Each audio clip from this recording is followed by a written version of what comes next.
আদিবাসী গ্রাম ঘুরে আমরা এখন চলে যাচ্ছি আমাদের নৌকায়। মনে রাখবেন আমাদের এখনো ঝর্ণা দেখা বাকি, সাথে রয়েছে পাহাড়ি স্টাইলে ব্যাম্বু চিকেন দিয়ে লাঞ্চ। এছাড়াও চাকমাদের আদিবাসী ড্যান্স তো রয়েছে, আর অনেকে ঝুলন্ত ব্রিজের কথা শুনেছেন, এটিও আজকের ভিডিওতে আপনাদের দেখাবো। তো দেখতেই পাচ্ছেন আদিবাসী গ্রামটিকে আমরা পেছনে রেখে সামনে এগিয়ে যাচ্ছি, এবং তাদের যে জীবনযাপন সত্যিই বেশ বৈচিত্র্যপূর্ণ ও সংগ্রামের। তো প্রকৃতি দেখতে দেখতে আমরা একেবারেই ঝর্ণার কাছে চলে এসেছি।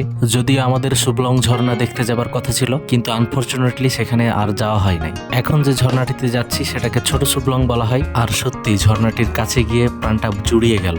যদিও এই ঝর্ণার পানিতে ভিজতে পারলে অনেক ভালো লাগতো, কিন্তু টাইম ম্যানেজমেন্টের কারণে তা আর করা হয়নি। এদিকে ঘুরতে ঘুরতে লাঞ্চের টাইম হয়ে যায়, আবারও আমরা একটি ছোট্ট গ্রামে থামলাম। যদিও হোটেলটি ছিল সাদামাটা, তবে লেকের মৃদু বাতাসের সাথে খাবারটিকে বেশ এনজয় করতে পারবে। তো এতটা পরিমাণ ক্ষুধা লাগছিল যে সেই ভিউগুলো আর ক্যামেরা বন্দি করা হয়নি। এদিকে কথা বলতে বলতে আমাদের লাঞ্চ এসে হাজির। এই হচ্ছে সেই ব্যাম্বু চিকেন, সাথে ছিল মিক্সড সালাদ, মিক্সড ভেজিটেবলস আর লেকের কুচো মাছ ভাজা। আর ব্যাম্বু চিকেনের টেস্ট যদি বলি, ভাই বাঁশ কখনোই ভালো জিনিস না, তাই এটা খেলেও পস্তাবেন, না খেলেও পস্তাবেন। মাংসটা যেহেতু বাঁশের মধ্যে রান্না করা হয়, তাই মশলাগুলো প্রপারলি মিক্স আপ এবং আদা ও রসুনের একটা স্ট্রং ফ্লেভার পাওয়া যায়। তবে হ্যাঁ, ছোট মাছ ভাজাটা অসাধারণ ছিল। তো খাওয়া দাওয়া শেষ, লেক পাড়ে বসে একটু চাকমা বিনোদন দেখে আসি। অনেক চাকমা। তোমার আব্বার নাম?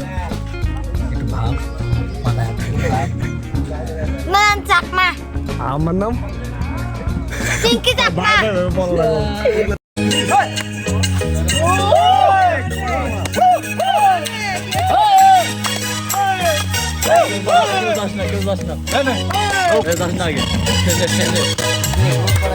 তুমি না শিখে বামলগে অমরন ফাকে ফেবা মদকে তোগে ইচ্ছে তুমি না শিখে বামলগে লগে অমরন ফাকে ফেবা মদকে তোগে এটা বনে দাও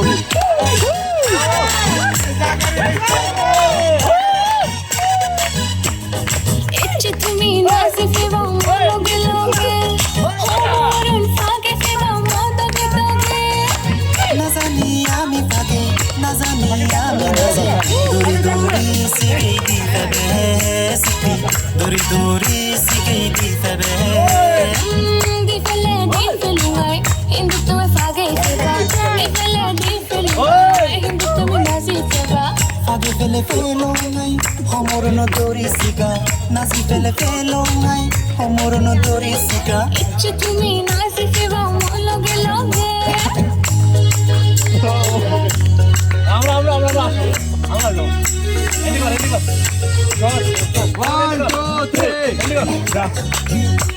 পিছনে পিছনে পিছনে সামনে পিছনে যা পিছনে যা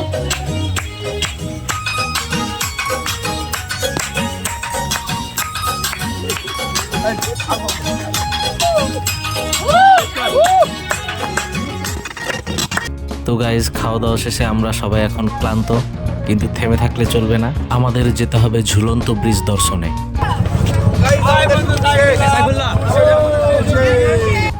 আর আগের ভিডিওতেই বলেছিলাম, এই লেক পাড়ে এতটা রোদ যে আপনাকে ঝলসে দেবে, সবার চেহারা দেখলেই বুঝতে পারছেন। তো এখানে কেউ ঘুরতে আসলে অবশ্যই ছাতা নিয়ে আসবেন, না হলে আমাদের এই বান্ধবীদের মতো কালা কালা হয়ে যাবে। আর এই হচ্ছে আমাদের বন্ধু রকি, অত্যন্ত দায়িত্ববান একজন ছেলে। এই সেই ঝুলন্ত ব্রিজ যেটা আমরা বিভিন্ন পাঠ্য বইয়ে দেখে থাকি। জিনিসটা দেখতে বেশ চমৎকার, কিন্তু আফসোস, এই ব্রিজে উঠতে হলে আপনাকে 20 টাকা দিয়ে টিকিট কাটতে হবে। তো আজকের ভিডিওটি এই পর্যন্তই। সবাই ভালো থাকবেন, সুস্থ থাকবেন, এবং ভিডিওটি ভালো লেগে থাকলে লাইক এবং কমেন্ট করবেন। আপনাদের একটি কমেন্ট ও লাইক আমাদের জন্য অনুপ্রেরণার। আর হ্যাঁ, কোনো পরামর্শ থাকলে তা অবশ্যই কমেন্ট বক্সে জানিয়ে যাবেন।